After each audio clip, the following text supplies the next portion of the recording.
there's a principle in here that I want you to grasp. And that is, you will feel a lot of joy about listening to God's truth as long as it remains external to you. You will. What I love about the truth is it's so attractive to listen to. Like, atheists, frequently come to our seminars. They love listening. And I'm talking about God. Now, the average atheist, whenever they hear the word God, they're pretty upset. Right? They feel quite offended about that, the average atheist. But many atheists who come along, they start listening because they didn't realise, for the most part, how logical the truth could actually be. Right? And it's the same with all sorts of religious faiths and all sorts of people from different walks of life. Every single person I ever met generally is fascinated about truth as long as it remains external to them. But the same applies to every single person when it starts being personal. Personally, when we start seeing the error within, or it starts getting exposed, I have yet to meet a person who hasn't fought. In my entire time on earth, and my entire time in the spirit world, I have yet to meet a person who hasn't initially fought the truth, their personal truth.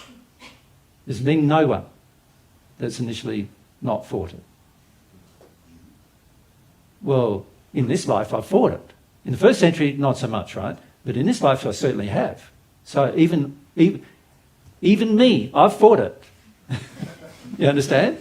I understand this, particularly from this life. I understand this now more than I ever understood it in the first century. In the first century, I used to know, that person's fighting again, I'll just have to leave them alone for a while, I'll go on to this person. And that person fighting again, that entire, they all want to throw me off a cliff. So, okay, why do you think people wanted to throw me off a cliff? If the truth is so attractive, why did they want to throw me off a cliff? Why did they want to crucify me? It's because when it gets personal, that's what people feel like doing. Yeah? The Pharisees, who really, to a large degree, were a part of my death. Every time, they couldn't avoid the conversation. It's sort of like, you would think that if somebody is talking about the opposite of what you want them to talk about, the best course of action would be just to not be there. But no, they had to be there. And they had to make their points, and every time where they made their points, the logic of the truth always exposed the error in them. And that all happened publicly. It didn't have to happen publicly, but they wanted it to happen publicly, and so I had no choice. It was public. Every time there was sometimes there was 2,000 or 3,000 people listening to me criticise the Pharisees. They were pretty annoyed because the fight for error was pretty strong. Now, some of these guys now are my friends, right? But they weren't then. They did everything in their power to undermine things. First, they thought, they could just reason with me. But gee, I'm so unreasonable, right? And when I say that, I mean I'm unable to be reasoned with. If I believe, if I know God's truth on a matter, I am not going to shy away from that, and I'm not going to be shifted. That's the way it is. And by the way, when you know God's truth about a matter and you actually know it, you'll feel exactly the same, right? Anything harmonious with love, you will feel, I'm not shifting. And so they learnt, he's not shifting. So what do we do now? He's not shifting. And every time we get in a public argument with him, which they wanted, by the way, because they wanted to be condescending with me. They wanted to,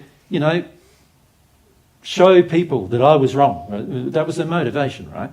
So they got in these arguments and this condescension with me and belittling me and all sorts of things like that. And every time it didn't work out well for them, right? So now what do? Well, it's a very similar experience to what I had when I told you about yesterday when I was 5 to 7. What does the guy who's potentially violent do when he can't manipulate a person who's not going to move? They're going to get violent, right? Right? And so in this fighting for error, the extreme of it is murder. I've experienced it.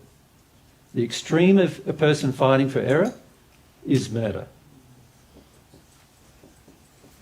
I've seen people fight for error and rape.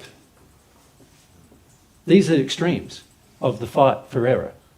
I've seen people in error do that.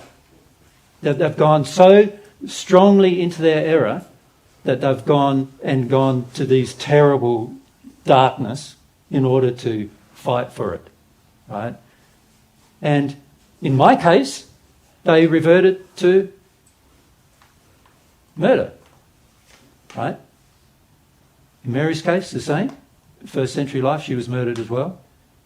Almost all of my friends in the first century were murdered. Almost all of them. That's why they put the Christians in the arenas. Because they didn't want to hear any truth, right? It was the personal truth. It was just the universal truth everybody's happy to listen to because it doesn't affect them. They can sort of act like their life can just go on like it was going to go on. And they can get away with just, oh, isn't that wonderful? Oh, that's a good thought. Oh, isn't it great? They can get away with that kind of reasoning. But when you start getting personal with people, now, if you don't let them do all of these things, they get progressively more and more and more and more angry to the extent where they'll even revert to murder. Suicide is another way most people do as well. A lot of people will revert to suicide as well. Murder of self, rather than face the emotions, rather than face the truth of what's going on. Yeah?